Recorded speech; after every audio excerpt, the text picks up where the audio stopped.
What if achieving what you want in life boils down to one skill? Most people will think it's motivation or discipline, but the truth is, the reason why you won't get what you want in your life boils down to one thing. You don't trust yourself to follow through. And the reason why that happens is because you don't have self-trust. Every time you say that you're going to do something and you don't do it, you break that trust. And over time, you stop believing in yourself. And when you stop believing in yourself, you stop thinking that the goals and the results that you want for your life are even possible. So today, I'm going to show you why self-trust is the skill that changes everything. And most importantly, I'm going to teach you how to actually build it. Let's get into it. So self-trust is super simple. It's doing what you say you will do, not when you feel like it, not when it's convenient, not when it feels good. It's doing something because you said you would. And the reason why most people don't have it anymore boils down to two things. Number one is because they don't know how to manage their mind. You see, you have a lower brain that is always going to offer you thoughts that make you stay in comfort. Thoughts that prevent you from doing the hard thing. These thoughts sound like, I'll do it later, not right now, I deserve a break, I don't feel like it, why bother? It doesn't even matter. So here's the thing. It's not a problem that your brain offers you these thoughts, but it is a problem that you don't respond to those lower brain thoughts using your higher brain. Because what happens when you just allow those thoughts to be running the show is that you will end up procrastinating, you will delay, you will even give up on your initial goal, or you'll dismiss the whole desire in the first place. Maybe I don't care about losing the weight anyhow. And if you haven't yet watched my episode on the dopamine trap or the dopamine dilemma, where I talk about the higher brain and the lower brain, or my other episode on your second thought changes everything, you should definitely go listen to those next, because I'm going to give you tools in those videos that are going to help you override that lower part of your brain. Now, the second reason, and this is really common and it actually ties to the very first reason, which is your thoughts, it's that you don't know how to feel discomfort. And of course, what I'm referring to when I say discomfort is I'm talking about negative emotion. And this isn't your fault. This isn't something that was taught to you in elementary school. Most of our parents didn't teach us these things. They didn't teach us how to be okay experiencing discomfort in our body.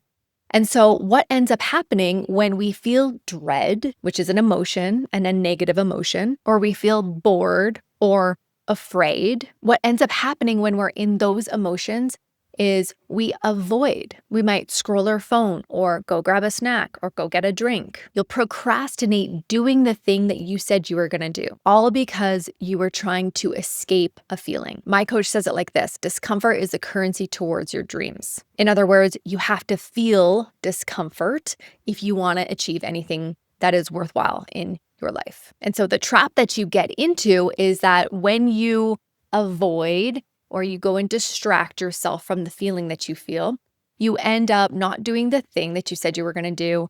And you might not say it to yourself like this: I have no self-trust.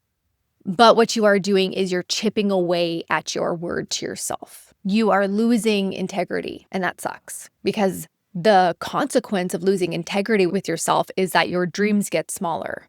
Suddenly, your big vision for your life isn't there anymore because you don't actually believe that you can achieve it. So you have a self-trust problem. Now, I want you to think about David in the Bible for a second. And before he was a king, he was just a mere shepherd boy. He had no status, no title, no army. And he walks onto a battlefield where nobody else will go. Everybody else sees Goliath and they hesitate, they overthink, they shrink in fear, but David doesn't. And here's why this matters. It's not just that he believed that he could win. It's that once he stepped onto that battlefield, he didn't turn back.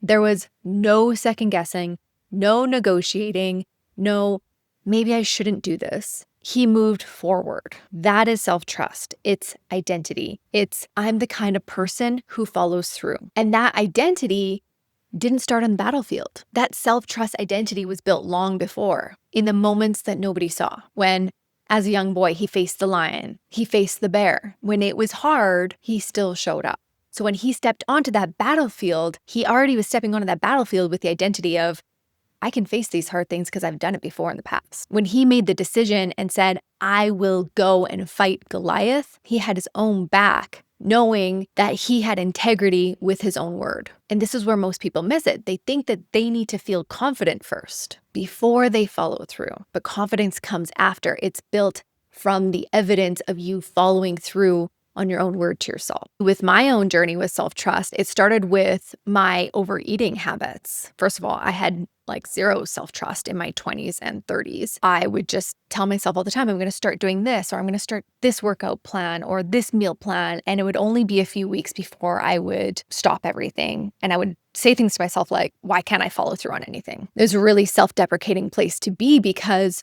nobody had ever told me that I had this lower brain that was basically running automatic thought to get me to seek pleasure and avoid pain and to be as efficient as possible. So it wasn't really until my mid-30s when I became a life coach and started teaching this to myself and to my clients that everything started to change for me, because as soon as I utilized the higher part of my brain, the prefrontal cortex, to plan ahead and then use my thought work tools that I got from coach training to overcome the lower brain thoughts, that's when I actually started to build the self-trust. And the interesting thing, my friend, is that this applies to everything. Let's say that you want to make an extra $50,000 this year. And so you decide, I'm going to build a side business. And you map it out and you decide that you need about 10 extra hours in the week to create this side business.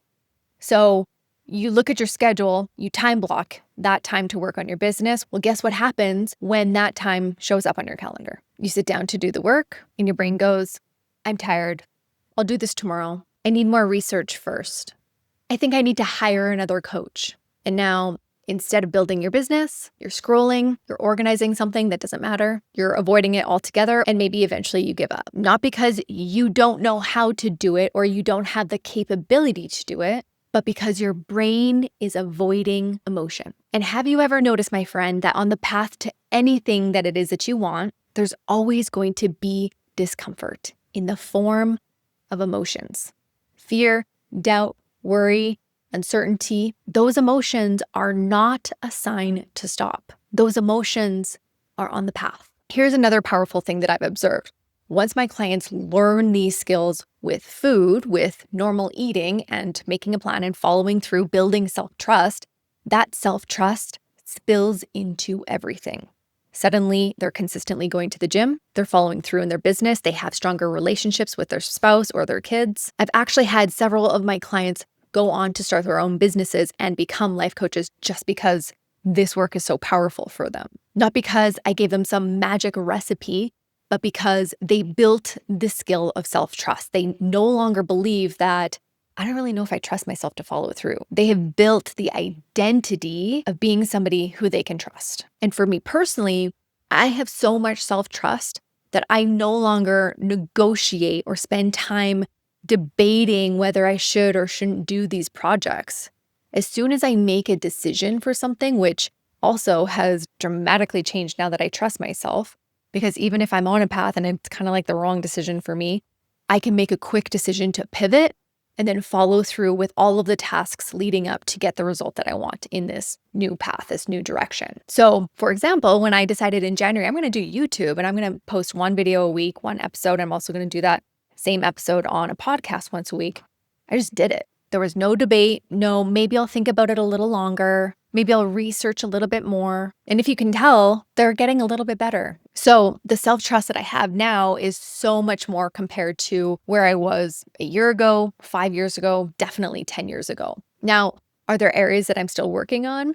Yes. But the good news is that I know the process. So let's talk about the process of how to build the skill of having self-trust, because you need this. Step one is to plan ahead. Okay. If you don't decide ahead of time, your lower brain will decide for you because it is automatic, it is efficient, and your lower brain does not like to rock the boat. So anytime you set out to do something new, you're going to have a ton of resistance from that lower brain because it would prefer that you don't change. Okay, so when you plan, you're using your higher brain, the prefrontal cortex, and this is the part of your brain that knows how to override urges. Step two is called future forecast. This is something that I teach my clients in my programs. And what you're going to do is you're going to look at your day ahead and ask yourself, where is it going to be hard for me today? And of course, hard is subjective. But what I'm saying when I say that is I want you to anticipate negative emotion in your day. Remember, the lower brain likes to avoid pain, aka emotional pain. So whenever you're in negative emotion, including dread, restlessness, boredom, uncertainty, that lower part of your brain will have you seeking automatic, instant reward activities like scrolling your phone, skipping whatever it is that you said you're going to do, procrastinating, or buffering in some degree. Okay, so if the desire of yours is to lose the last 10 pounds and you've already decided, okay, I'm not eating anything in the evening that's going to help me get closer to my goal weight and my goal of being a normal eater who doesn't rely on food all the time for pleasure. If you anticipate your negative emotion to be today when you're at your friend's birthday party and you know there's going to be cake, what are the negative emotions that you might be feeling besides urges? Well, you might be feeling restless. You might be feeling left out. You might even experience some loneliness, being the one person who might not be eating the cake. Okay, good. Now move on. You can handle all of those emotions. They're not going to kill you. They're not going to harm you. Those emotions will pass. And the byproduct of you allowing those emotions to be there and not resisting them, but just allowing them to be in your body is that you get self-trust. You get the evidence that you can handle any emotion and not go against your word. And step 3 is to make it mean something about you. Here's the thing. You already follow through on a ton of things. You just aren't building a positive identity around those things that you follow through on. And what happens when you follow through and you just move on is you don't build up the reps of this being who you are. So for example, you do the workout when you said that you're going to do it and then you just move on with your day. You don't tell yourself, hey, look, see what I did there? I followed through on my word to myself. I am somebody who can trust themselves to follow through. I am somebody who follows through. I am somebody who does what they say they'll do. And why this matters is because this is where identity gets built. The trap is thinking that, oh, well, I have to be able to do this for 5 months and then I'll be able to say that I have the identity of somebody who trusts themselves. And that's just a huge mistake. Don't fall into that trap, because at the end of the day, what you really want is to believe the thought, I can trust myself. And guess what? If you do it one time, you can start building that evidence. And if it helps, you can start with this sentence: I am becoming someone who trusts themselves. Okay, eventually you can work up to, I trust myself. I do what I say I'm gonna do. All right, my friend, that about sums it up. If you want to be somebody who builds this skill, I want to invite you into my Disciplined Mind Accelerator, where you are going to be somebody who builds self-trust. You're going to stop being the person who starts and stops, and you're going to be the version of yourself who follows through on their word to themselves. This is exactly what we're going to do together for 10 weeks. You're going to manage your mind, handle any emotion that comes on your path, and build real self-trust as you step into the identity of the version of you who you always wished that you could be. And super quick, if you enjoyed this video, be sure to check out these 2 videos next. They're gonna help you on your journey. I love creating these episodes for you, and I'm looking forward to the next one. I will see you next week. Bye-bye.